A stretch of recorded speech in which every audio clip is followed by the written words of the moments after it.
So Chris is attempting to locate the center of the sweet potato plant. That's one thing that has happened this year. The sweet potato vegetation has gone everywhere. Everywhere. It is wow.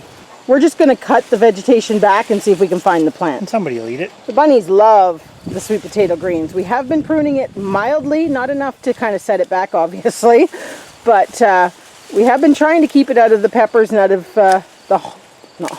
walkway. These are still so green. It's wonderful. These were from our sweet potatoes that we saved last year. We've always been trying to grow sweet potatoes, but have not been wonderfully successful. So I really hope this year is an improvement. Trying to do this without damaging the sweet potatoes, but we've not planted them directly in the soil before. We've always done them in our black totes, and we're not sure just how far these might have gone down. There'll be a surprise, or there'll be nothing. So far. Well, the plant came out. We definitely broke something off, but they must have gone deeper. Apparently. We'll see.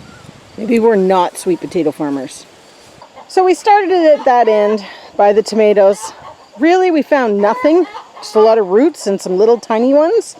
So that brought to the conclusion of, well, let's try this end, where we could get at the plant nice and easy, make sure we really dug, and see if there was anything, because they should have produced already.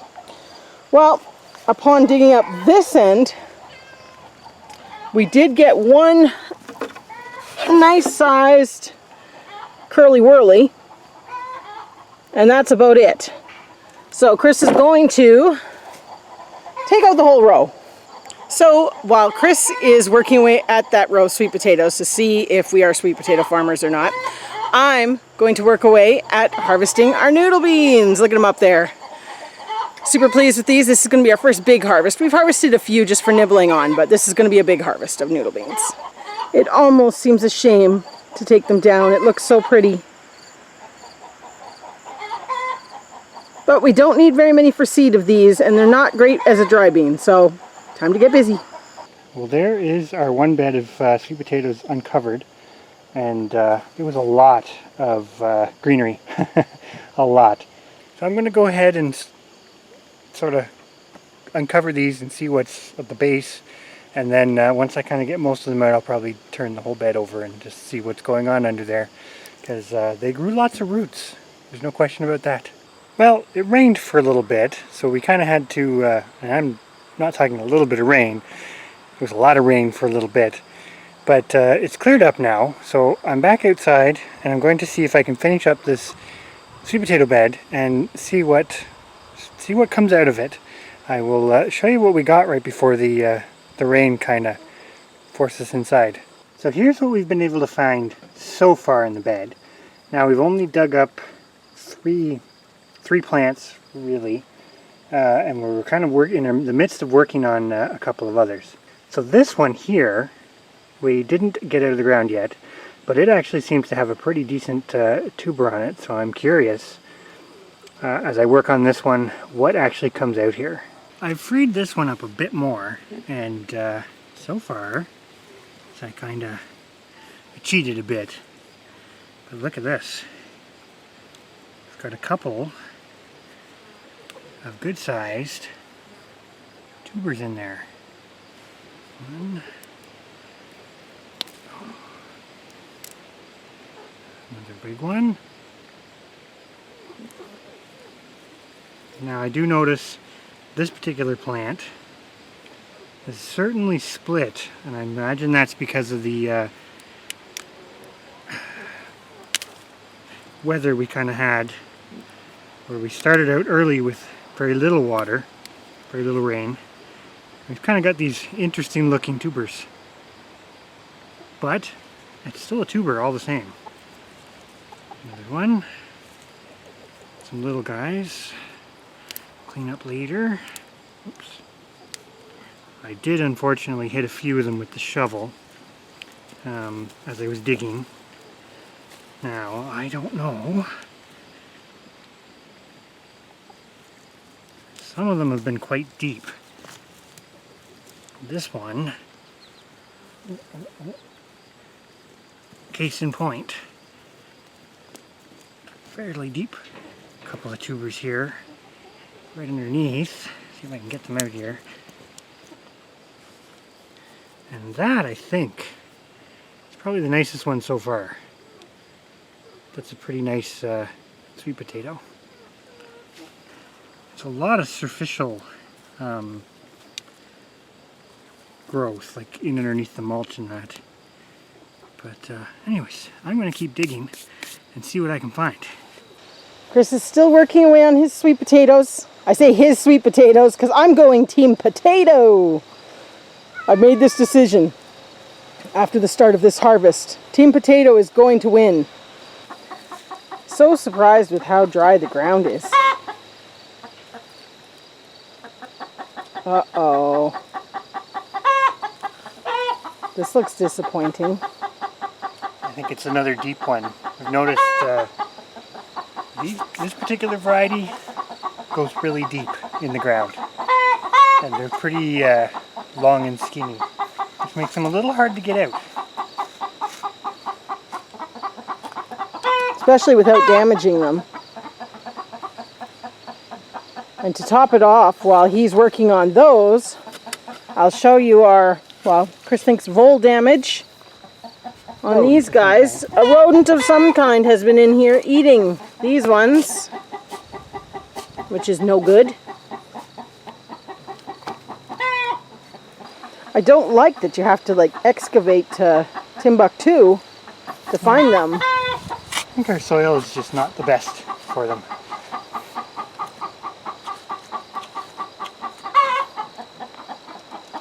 Or at least for this variety. You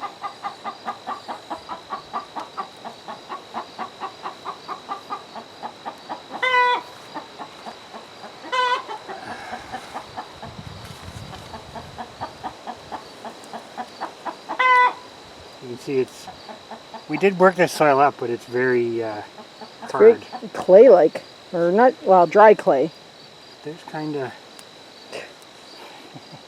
some long ones. Still food. One actually grew kind of weird. Don't love how these are growing. Makes them hard to save and preserve and use them later. So that's where we're at so far here. It's not terrible, but they looked so good on top of the ground. Yeah, there was so much greens. It's disappointing and not disappointing at the same time. They did well. They did all right. I wouldn't say well. I think we've got one more row of this kind in the ground. We're not taking that out today. We're going to give them a week or two. But then we've got some in the raised beds, and I'm curious to see in the raised beds if they did a little better, grew a little easier to get out. But we've kind of concluded, at least until we really improve our soil, we're probably not going to grow sweet potatoes directly in the ground again. This was our first time growing the sweet potatoes in the ground. We'd always done them in the black buckets, the totes. That worked really well for harvesting because you didn't have to dig. They were basically contained, but then we wondered if that was stunting their growth by being contained. So we put them in the ground, and now they're burying themselves to Timbuktu and not doing any better. So, as Chris was saying, we'll see how the raised bed sweet potatoes do. Are they the same variety? No. No, they're a different variety. They're a different variety, so it'll be interesting to see, but there are ones that we saved from last year. No, they're the purple ones. Oh, they're the purple. These are ours saved. But I'm going to show you Team Potato, because I'm pretty impressed with these ones, and we almost decided not to grow these ones, but hang on. So far, I've dug up 2 plants here.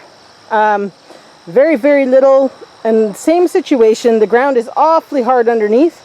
But so far, these were those nice little gourmet potatoes. And they did really, really well. We actually got a really nice big one, which is pretty sweet. I did nick it there with the thing, but that's okay. These are actually meant to be nice little gourmet ones. But from 2 plants so far, that's pretty sweet. So I'm not sure if our plan is to dig all these up. Part of me thinks we should just do it. Look at that beauty under that plant. There's our little seed potato. Look at that.